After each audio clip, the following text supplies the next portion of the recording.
Good morning, everyone. Good morning, good morning, good morning. Welcome to Gather for Her. I'm going to pass in a moment to my sister of Powerhouse, Charlene. But before we do that, let me just want to introduce you a little bit of what you've just stepped into. You're watching Gather for Her from Powerhouse Impact Media Group, a house of leaders for global change makers.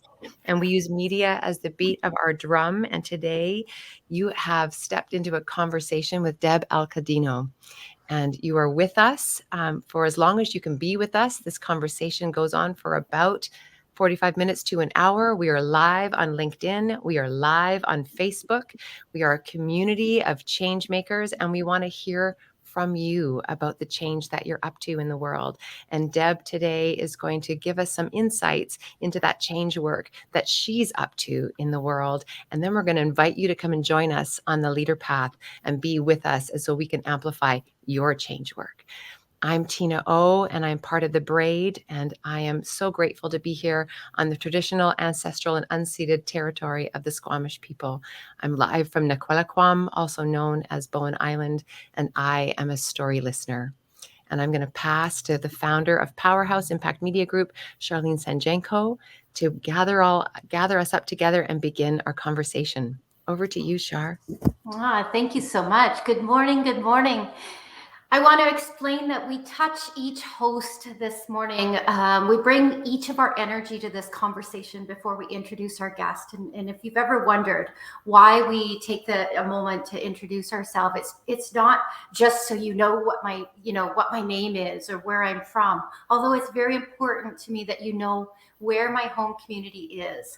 I am Charlene Sanjenko, and I am hosting you this morning from my community here on the Sunshine Coast. I have the pleasure of living, working, and playing on the Squamish First Nations land, the traditional, ancestral, unceded territory of the Squamish First Nations.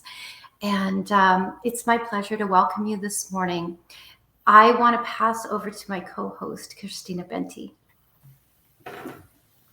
Good morning, and thank you. So my name's Christina Benti, and I am joining you today from the Rocky Mountain community of Golden, BC, which is also the traditional territory of the Ktunaxa and the Shuswap peoples and the Columbia River Métis. And all of you are welcome here. So we're thrilled to have you here, whether this is your first time or whether you've been joining us for the last couple of years in this conversation. I am always listening for what needs to be illuminated in the system so that we can participate in change making in ways that are meaningful and rich and have a contribution to freeing people up and making a difference in the world. So I'm excited to be here and to have this conversation with Deb. But I'm going to pass to Sharon first to introduce herself. Thanks, Christina, and welcome everyone. My name is Sharon Marshall, and I'm coming to you today from the traditional and ancestral territories of the Snuneymuxw and Snuneymuxw First Nations of the Coast Salish people here on beautiful Vancouver Island. And in particular, I am in Lantzville, and so I am very fortunate to live, work, and play here. I'm not from here. I'm from Edmonton, and so that's Treaty 4 territory. And I come to this conversation excited to have a conversation with Deb. But I bring an Indigenous lens to the conversation, and just excited to be here. So thank you. I'll pass it back to Tina. Thanks, Sharon. Lovely to be here. If you're just joining us, I'm seeing our numbers go up. So people are dialing in right now. Dialing in. Oh my gosh. Does that age me? Oh my gosh. You're joining us right now. You have just jumped into Gather for Her, a conversation series with Powerhouse Impact Media Group. We're a house of leaders and change makers for global impact. And we use media as the beat of our drum to amplify your change work. So please use the chat. We can hear you and see you. And I'm going to toss back to Char to introduce Deb. Thanks so much. It's my pleasure to welcome a fellow changemaker, a purpose-driven entrepreneur, and a fierce businesswoman, to be quite honest with you. Thank you for being here this morning, Deb Alcadinho of Business for Social Good. I want to tell you just a little bit about Deb.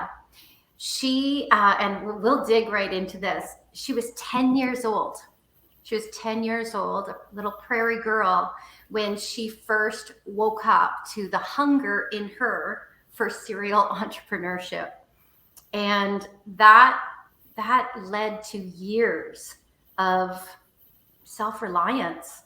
And not only did she own 7 small business ventures in varying business sectors while raising a family of 3 boys and working full-time, she has gone on now with her gifting in media and marketing, as well as that tenacity of serial entrepreneurship, and become a graduate in sales and marketing, to now take the culmination of all of these gifts, which is really where I love to play, and really looked at what is the highest purpose, what is the highest contribution I can make now at this age and stage of my life with the gifts I'm able to bring to the table. And today we're talking about business for social good.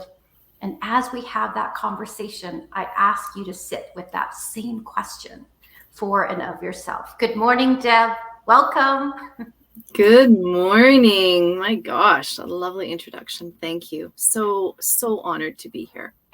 We're really excited for the conversation. And I think just before we dig into our questions, I'd love to ask you to, if you can remember, I'm just curious, like that 10-year-old girl, do you remember like what that little poke was, and what woke that up in her to start this journey? I'm just really curious on your reflection.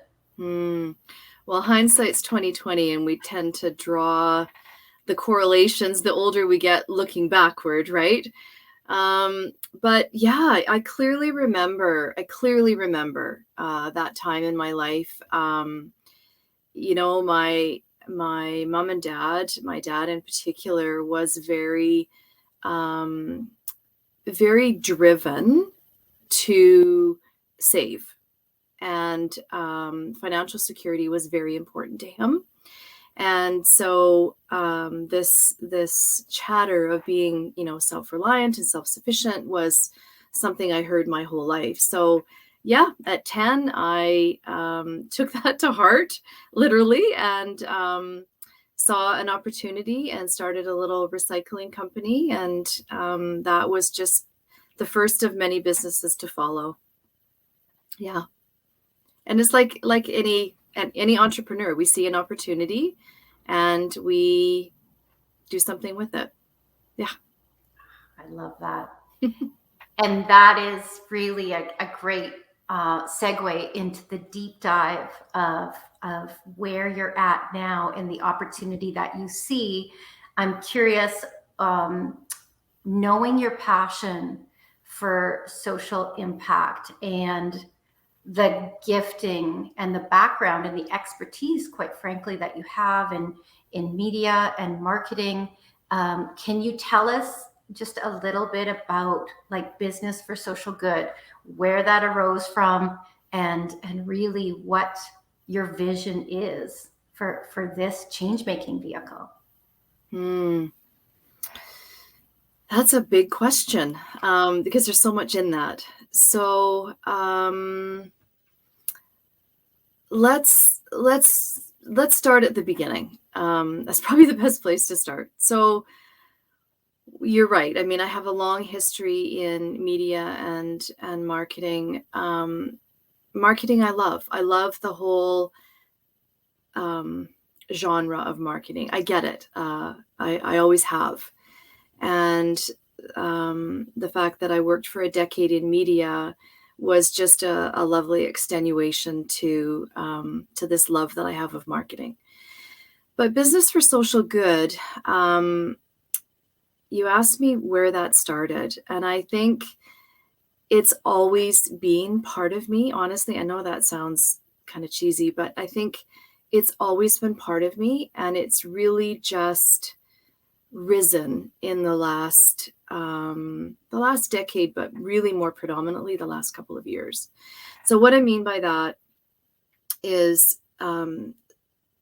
social impact has been something that has been close to my heart long before I ever knew what social impact was.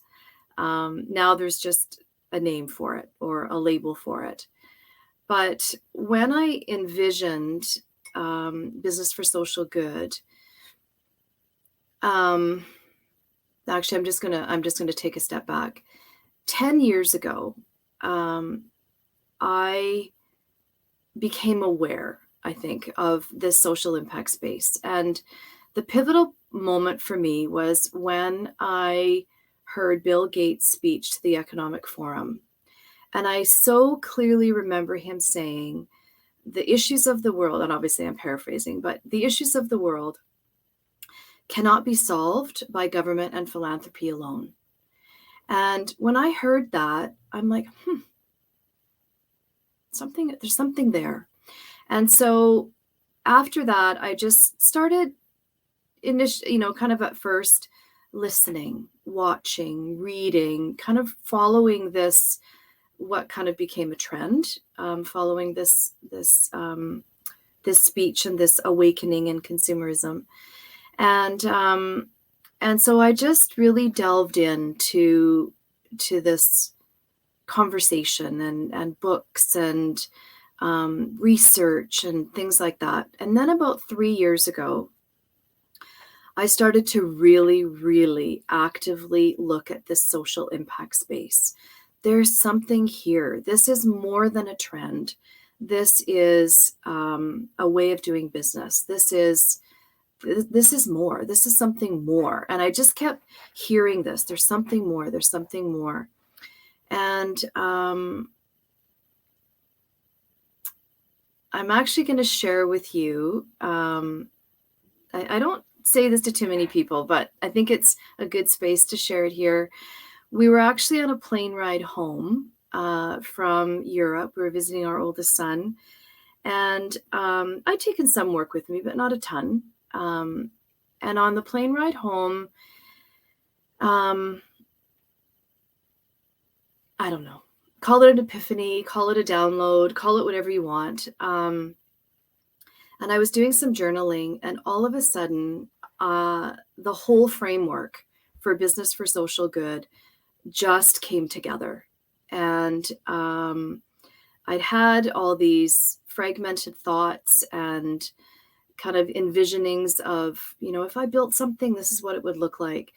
And I'll tell you, in that moment and in that time on that plane ride, everything just crystallized, and it became the framework and literally the roadmap for what Business for Social Good is today.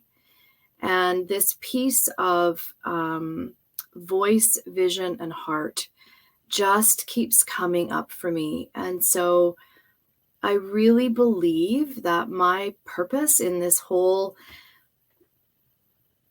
social impact lens is to give voice, vision, and heart so that I can contribute to humanity and help others do the same.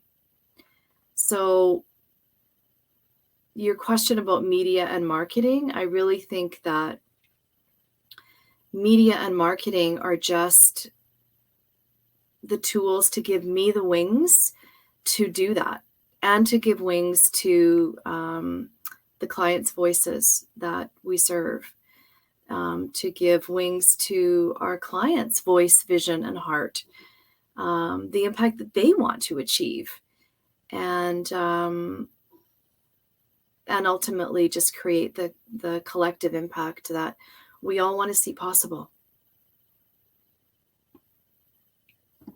Oh, We all want to see possible. I just need to jump on that. And as I jump on that, if you're just joining us, you've just popped into Gather for Her, which is a bi-weekly conversation series with Powerhouse Impact Media Group. We are a house of leaders for global impactors and global social change makers. And we are talking to a change maker this morning, Deb Alcadinho. And you can see the link to social business for social good below. Okay, so Deb, you as you know, on the leader path, right, which is in the house, when I'm listening for whether someone is called to be in the leader path, I always say there's two things that I'm listening for. One, do they get up in the morning with a sense of, oh my gosh, I have to contribute. Like there's just like, it's just inside of them. Every morning, I contribute. And the second thing is they've got a just statement in their head, which is like, if people could just, if this just, and that speaks to the urgency. I'm really curious about yours because I can hear in everything you've said. I'm like, oh yeah, ting, ting, ting, ting. This person is called this person. And I know that's a big word, but like, that's a word that I use. I'm wondering if you can speak to your just statement or, which I think, yeah, I'm just going to leave it at that. Is there anything there for you? My just statement. Yeah, there's a few things that come to mind. I just believe that there's no better time than now, that this is the time to create social impact, that this is just the perfect time to use our businesses as vehicles for change.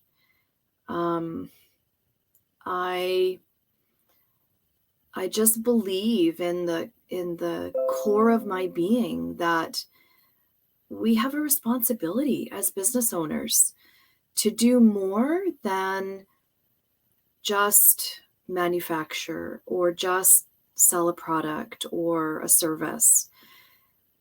That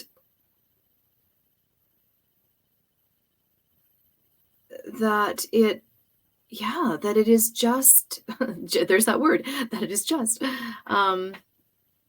that it is just a deep sense of responsibility for us as business owners, as change makers, to look around us and say, what do I want to see changed? What is important to me as a human, to me as a business owner? What is that thing, that cause, that issue, that social, environmental, humanitarian thing that makes me mad, makes me sad, lights me up, that thing that puts me on my soapbox? We all have something that we connect to that we would really like to see changed. And I'm just going to retract that. I don't think that we all know that. I said we all know that, but I actually don't think we all know that. I think sometimes it takes guidance to unearth that. And that's a big part of what I do with people, is to help them unearth that. But I think it's just that. It's that awakening, that awareness of, what can we do? What do I see possible for the world? The United Nations, laid out these beautiful 17 sustainable development goals for us as humanity, as civilization. And I just really believe that there's something in there for everyone to connect to and to resonate with. And honestly, we don't have to look too much further than our own community, to, wherever our communities are, to find something that lights us up, that we look around us and say, man, if somebody could just solve that thing, our world or our nation or our community would be a better place. And I just think that now's the time. Honestly, now's the time. So let's get busy. We got a lot of work to do. I love that, because I think it's, anytime that you say somebody should do something about something, that's your clue that it's something that you care about, right? That's right. Yeah. That's your soapbox moment. Yeah, exactly. So one of the things that we talk a lot about at and we live is braiding for impact. And so one of the things I'm curious about, because you were raised, and I can relate to this, to be very independent, very self-reliant, to be self-responsible, as that and holding that type of thinking, what does braiding for impact mean to you, and how do you hold the both and of being self-reliant and braiding for impact?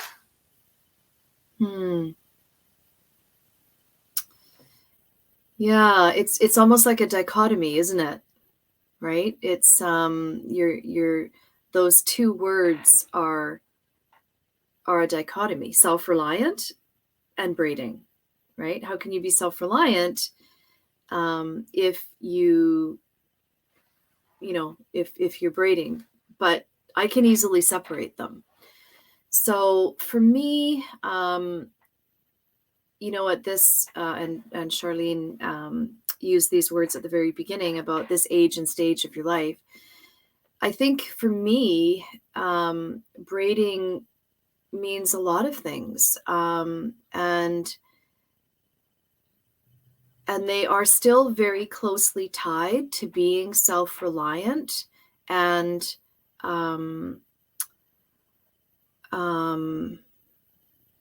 there was another word I was looking for there, but I can't think of it. So yeah, for me, braiding means unity, co-creation, collaboration, collectiveness, right? So collectively making an impact, collectively making a difference. But braiding is all about those three words for me: unity, co-creation, and collaboration. We're better together. We're stronger together. And how can we do that? And braiding for impact is the way. I just want to jump in with a really, really quick story. I promise it's fast. Sometimes it helps to take us out of the business mindset when we talk about braiding for impact for a second. And I ask you to think about a time where this might resonate for you, like what this would be. When I was a young girl, I had the opportunity to play a duet, not only with one other person, but with 3 pianos all together. And it was a song called one of the Hungarian Rhapsodies. And I remember I was very, very, very committed. This was like a highlight of my year, and I would practice and practice and practice and practice. And my part sounded pretty good, right? But the night of, when 3 grand pianos were on the stage and 5 people were playing all together, including my piano teacher, Mrs. Papagitter. Oh my God, it was actually like out of this world. And to be an experience of that. So I go back to, I sounded pretty good on my own. I actually was rocking it pretty good. But then with those other women, all that were prepared and brought their very best, they had practiced equally as hard as I. I believe the universe planted those moments in time for me as lessons. And that's what braiding for impact is for me. Beautiful. Beautiful story. I want to toss to you, Sharon, to see what's coming up for you. If you're just joining us, you've just popped into Gather for Her, which is a bi-weekly live conversation series from Powerhouse Impact Media Group. Powerhouse is a house of leaders for global impact. We use media as the beat of our drum to amplify change makers and leaders just like you. And Sharon brings an Indigenous lens. We're a bridge organization of Indigenous and non-Indigenous, weaving together the wisdom, our harvested wisdom, for a greater good that we're all co-creating together. So I just want to toss to you, Sharon, in response to Deb and what's coming up for you. Thank you, Tina. And thank you for that story, Shar. That was a Mhm. very good Mhm. example of braiding for impact. And so for me, when I think of braiding for impact, I think of the economies of skill. You know, you come together with your highest giftings, and I can't do everything, and I'm not good at everything, you know, and I don't want to be good at everything. And so our braid consists of four brilliant women that are very skilled in certain areas, and together we can create amazing things. And so that's how I see braiding for impact. But I wanted to talk a little bit about your marketing background, Mhm. Deb, because Mhm. it interests me because you have this social impact heart, which, in my opinion, like it draws me in because I'm Indigenous, and you know, I feel that you, the way you do your business and the way you think, it falls in line with Indigenous ways of knowing and being. Mhm. And so, but marketing is so not. You know, I'm taking a marketing class in my MBA program right now, and it's very it could use some decolonizing. Let's put it that way. So how do you work with, you love marketing, how do you change the marketing to suit your the way you envision the world should be? How have you been managing that? That, you know, if you have one or two quick tips that could help us out, that are, you know, finding that it's a bit of a something that needs to be changed. Yeah, it's a big question, but kind of high level. I think we have this beautiful tool called social media. You know, love it or hate it, but it allows for the authentic voice, right? It allows for um, a it allows for us to digress away from the traditional norms of media, the traditional ways of communicating through those very old traditional marketing and media ways to allow for a more authentic voice to come through through our social media. But at the end of the day, I think we can. It's funny. I was just having a conversation yesterday with some ladies in Ontario, and we were talking about not being followers in the ways of, well, you have to do business this way and you have to do business that way. It's like, well, no, we don't want, we want to do business not only authentically but morally, ethically, and not do the I was going to say bait and switch, but you know what I mean, some of Yes. the ways of communicating and marketing that just doesn't feel right. Like, why do I have to do it that way? And I think we're at that time in civilization and humanity where it's like, we're going to do things the way that it feels right for us. And we're going to do things with integrity and authenticity and using our own value system to show up with our business the way that we want to be treated. And that's just bringing people in, right? You attract people that are of like mind and like philosophies and methodologies and like value systems. So I think that's how I use it, is to speak authentically. And Wonderful. That just reminds me of, you know, I mean, you've said basically what we're trying to do with leadership. You know, we're decolonizing leadership by this braid that we have, and doing business differently, leading differently than what is seemed as the norm, right? And it feels good, doesn't it? It feels like that's the only course that we can go. We can't go any other way. That's where we're being guided. Yeah. So it's wonderful for you to hear. Yeah. And those barriers are being broken down all the time. I mean, Yeah. we are seeing that this new way of doing business, new way of leading, new styles of leadership, it's changing. People are ready for this. Yeah. So yeah, it's time. I want to Wonderful. jump in on that if I Thank you. can. Sorry, Mhm. Sharon, to interrupt you. I'm going to be bold. And, from my previous career in sales, I used to like when I was engaging with people, and maybe this isn't bold, maybe just the context I used to think it from in sounds a bit yucky, but Mhm. but it actually applies here okay, just keep talking, Tina. Okay. I file people kind of in categories, and I don't mean to say that anyway. You if you know my heart, you'll know that's not a dangerous thing.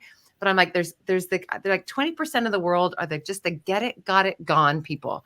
They're just waiting for someone to open the door. Like, oh, I didn't even know there was a door there. Oh, there's a door. Social impact. We can do this. Marketing. Awesome. I got it. I'm gone. Mhm. And then there's also a 20% that are kind of they're stuck in something, and they're the armchair warriors, and they're watching. Mhm. That's fine. They are where they are. They're going to shift as they shift or not. But there's also the biggest market, of course, is the middle, which are the middle 60%. And again, these are my numbers. And they're what I call the happy followers. Mhm. And what I'm starting to see, and what I'm noticing you say, and one of you can speak to this, marketing really is about that middle 60% because they're the biggest market. And yet the 20% is the high concept, the get it, got it, gone. And it sounds to me like what I'm hearing you say is that people are ready for this. And I wonder if there's a 60-20 merge happening, or there's modeling in the 60 and then come with us in the 20. Or tell me a little bit about, I think I got snagged in a good way around your word follower and the importance of following, and what are we following? There's definitely a shift. 100% there's a shift. There's a shift in consumerism. There's a shift in employee engagement, all of those things. With respect to your comment about the percentages and stuff like that, yeah, I think I think for sure there's going to be movement in those categories, because for a couple of reasons. I think people are searching. People are searching right now for where they fit into this new, I'm not even going to say new normal, this new place of being. And that might sound weird. How do I quantify that?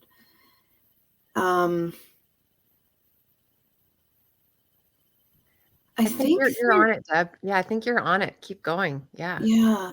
I think there's just there is such a shift happening in so many aspects of our life, right? A shift with choice of career, choice of who we want to work for, who we want to do business with, who we choose to spend time with. I mean, if COVID taught us anything, it is to have a bit of introspection and to make choices about what's important. So the shift is occurring across all plateaus of our lives.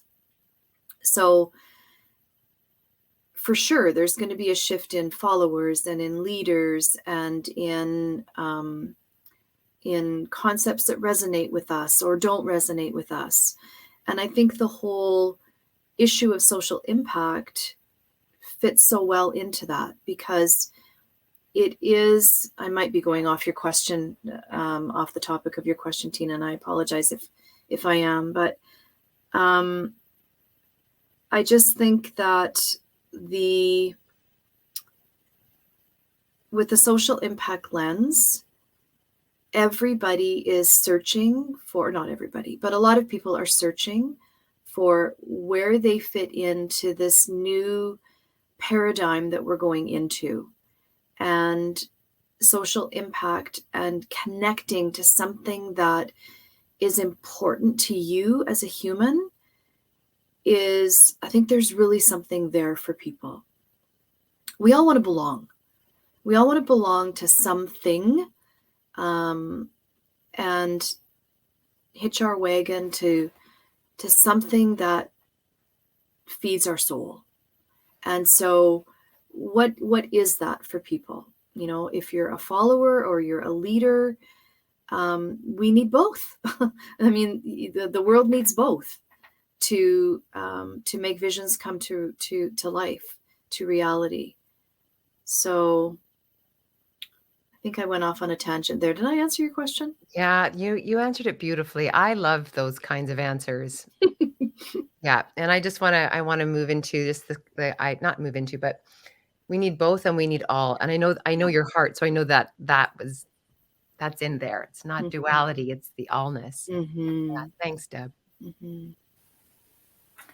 I just wanted to jump in and kind of talk about the fact that I think what we're saying is that people want to live at a higher level of consciousness, right? They want to pay more attention to their decisions, and they're wanting to live less by default. And I actually think that the pandemic has taught us that. It's like, oh my gosh, what are all the ways that I've been living in default and just following into these same patterns? And I actually think the global pattern disruption sort of, it's exactly what unearths us out of our previous way of living and moving and kind of lack of consciousness, right, in our decision making. So I think the opportunity here, and that's why we're seeing so many businesses starting to talk about things like change making and talking about social good. Yeah. It's because it's like, oh my goodness, I need to start paying attention differently. 100%. And let's face it, life is what you pay attention to. Yeah, 100%. Well said. Yeah. I'm curious, Deb, because of your upbringing.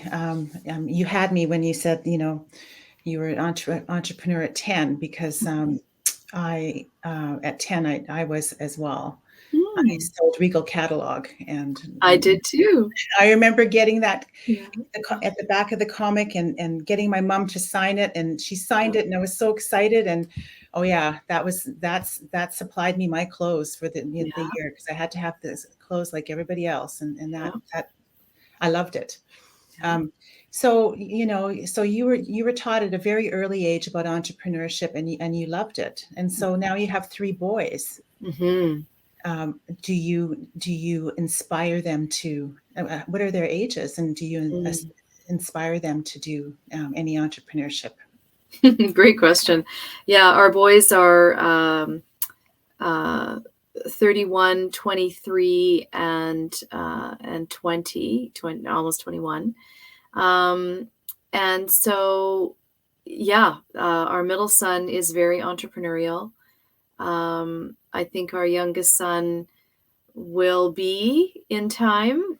Hard to say, but they've grown up with me, with seeing me, be many things, right? An employee, an employer, a business owner, a board member, a volunteer.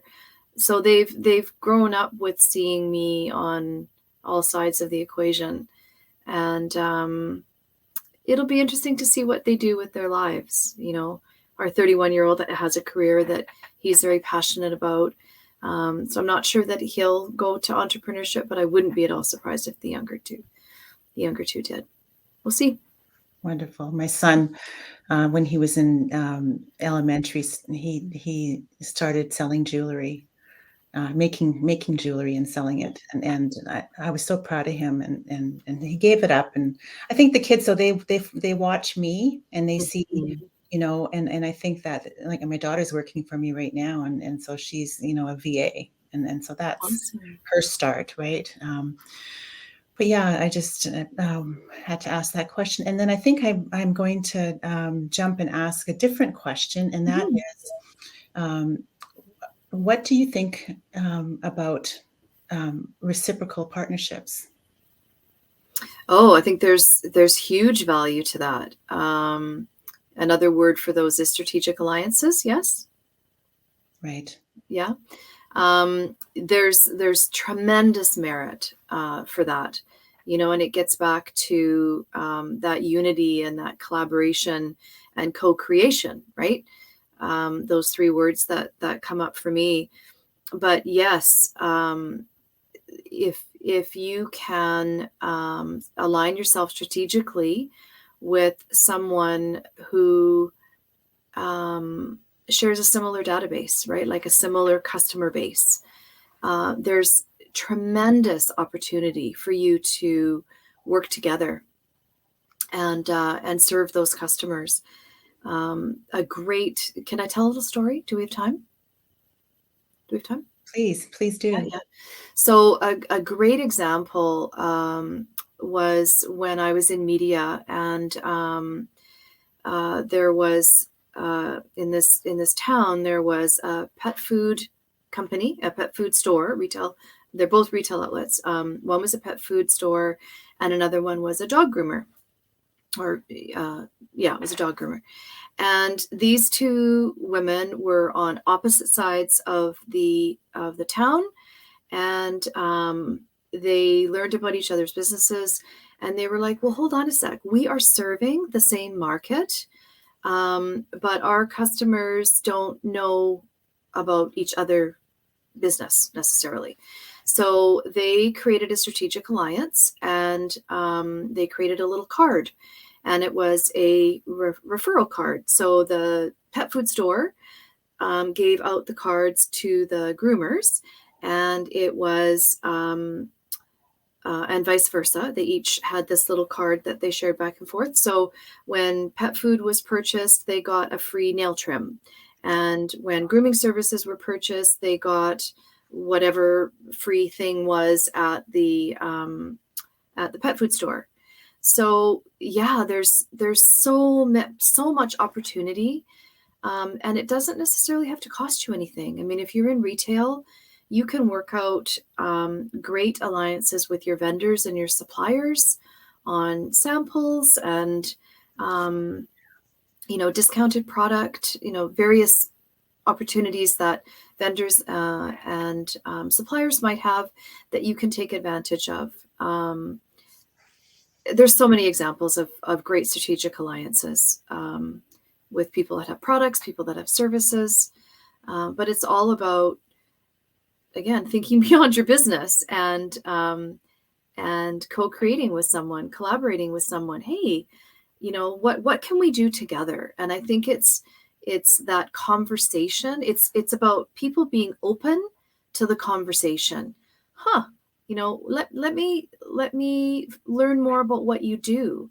And it's through those conversations of curiosity that you learn more about a business or a business owner, that it goes beyond the elevator pitch, right? So when you're networking, and take the time to learn about people and learn about businesses, because it's through those moments of curiosity that you're like, there might be something there. How can we work together? Yeah, Yeah. exactly. How can we lift each other? Lift as we climb, right? Yes, I'm absolutely. going to toss to you in a sec, Shar, if I can, because I think you're picking up on where I'm going. But I want to just pop this in. If you're just joining us, we're just about to close gather gather for her conversation. Gather for Her is a bi-weekly conversation series with change makers from Powerhouse Impact Media Group. You're listening to the Braid and a change maker that we are highlighting today, a sister in the house, Deb Alcadinho. And I wanted to just jump, Deb, on reciprocal and strategic alliance, because Powerhouse is we're a bridge organization of Indigenous and non-Indigenous, and and it's like even like shifting our languaging around strategic alliance versus reciprocal brings in that Indigenous lens. And even though they are, you might even say, like on paper, if we had to draw it out, they're essentially the same thing. But when I say reciprocal, it feels different in my body than strategic.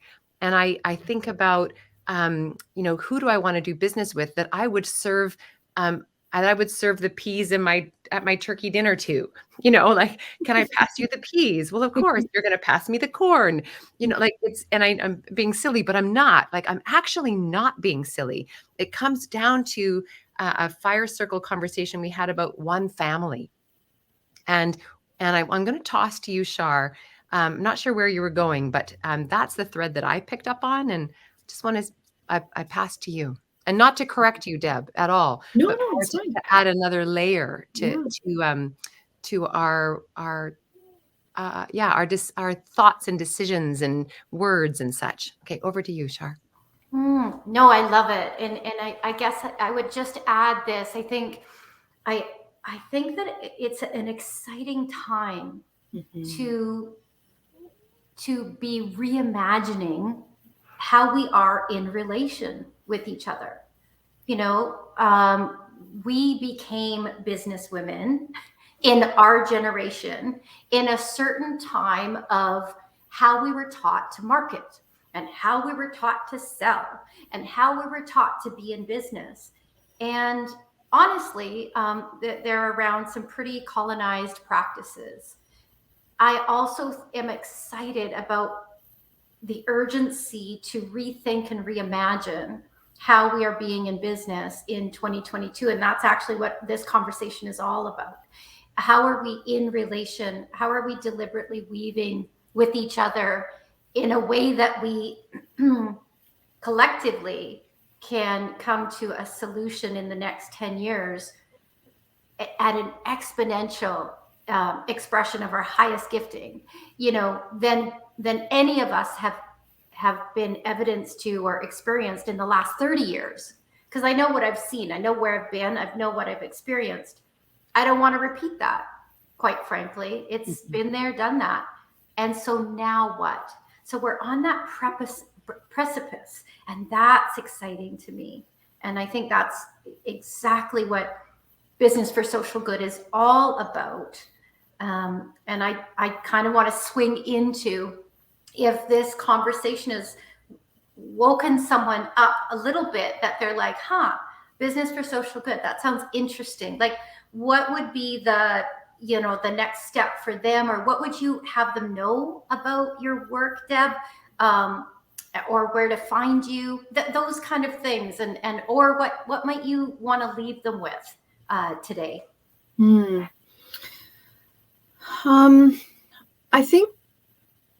I think I'd like to leave everyone with a question, and that is, how important is making a difference to you?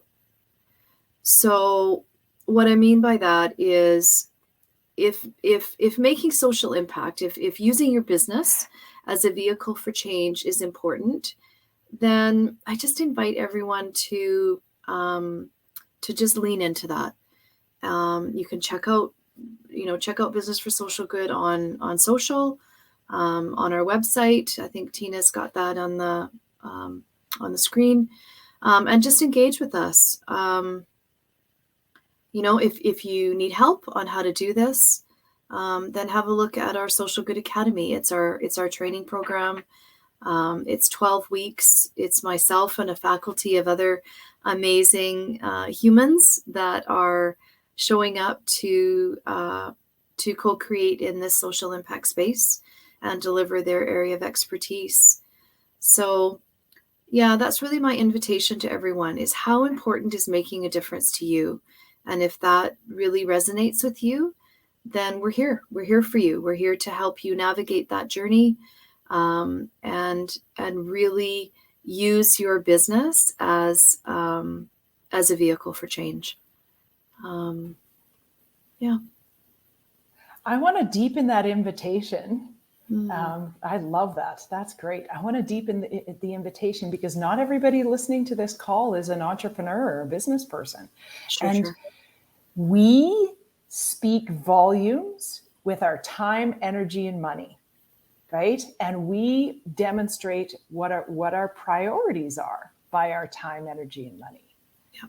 And the importance of doing that time, energy, and money audit, and look at, where am I spending my money, and paying attention to the businesses that get our dollars. That's right. And moving that needle. So that's I just want to deepen that invitation, Well and said. remind people that part of their social responsibility for social good is paying attention. Where am I spending my time, energy, and money? So thank you so much for that, Deb. And if I can just add to that, it's also, and who I work for, because employees, in the shift of, what our employees working for companies that are meaningful to them, they want to work for companies who have that resonate with their values, and that they can get on board with the social cause, the social good that company is doing. So it's, yes, you're right, Christina. It is about where we're spending our money, and the companies that we are aligning with, the brands that we're aligning with. But I think a big part of that as well is who we are working for. If, obviously, if not everyone is business owners, as you said. So, yeah. I just wanted to add to that, I love that you mentioned the SDGs. Mm-hmm. Regardless of whether you're an entrepreneur or your employee, I believe we all have a responsibility, and it's not one person's job or those people over there, their job to bring those SDGs to fruition. It's all of our responsibility. So thank you for mentioning that. Mm-hmm. And thank you for being on the leader path. This has been an amazing conversation. I just love that you're a part of our circle. So thank you. Mm-hmm. Thank you.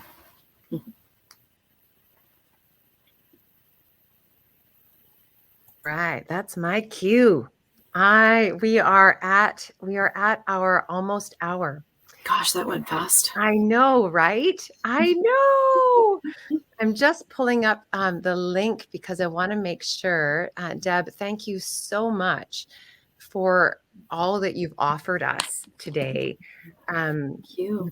If you're just tuning in, please go to Business for Social Good and learn more about Deb Alcadinho. You've just hit the tail end, not you, but any listener, just hit the tail end of a Gather for Her conversation from Powerhouse Impact Media Group. We are a house of leaders for social impact, for change making, for global impact, cross-sector. We're a bridge organization of Indigenous and non-Indigenous, weaving Indigenous wisdom into all that we do. We use media as the beat of our drum to amplify leaders like Deb, change makers like Deb, the good work that they are doing as we move toward 2030 and a vision of a co-created world that we are all in together. This conversation is unscripted. We start somewhere, and in our approach of listening, our listening approach, our circle approach, we are harvesting the jewels between all of us and diving into that. We are trusting the wisdom that's arriving between us. What that means is it's so present that we haven't unpacked it yet. And so next week, please, if you're listening, join us in a private wisdom circle where we actually go into the things that Deb talked about and unpack them so we can learn how to live with them and implement them in our lives. You can get there by going to, I'm just going to pop the link up here, by going to powerhouse.com and gather, and there's a registration page. If you want to join our Gather for Her audience and join us privately to unpack it, please do this. And also know at the end of our wisdom circle next week that we'll be having a conversation about the leader path itself, because many of you leaders are looking for a community of practice that talks this talk and is like, you've got that just statement in your head if you're thinking back about the beginning, and you'll want to belong somewhere thanks to what Deb offered, and you'll want to be part of social good. So please join us. So back to you, Deb. I want to give you the last word. If there's anything you want to say, thank you for being here. And I'm going to have you, anything you want to say to close us? Well, thank you and the whole team for this opportunity to be here and have this impactful conversation. It's important. It's really important. And I just feel, there's that word again, I feel that I feel a great sense of urgency to do this work, to do this, to bring this impactful work to the world right now. I think it's needed. And I'm not looking to change the world. I'm just looking to change my little corner of the world with Canada. That's all, just Canada. So if anybody wants to join me and, and create social impact change in Canada, I believe that women will completely change the social impact space in Canada in the next decade. So that's my invitation for whoever wants to join me on this path.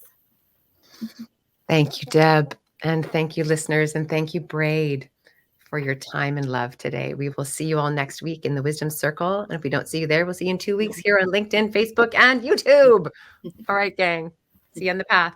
Bye. Bye.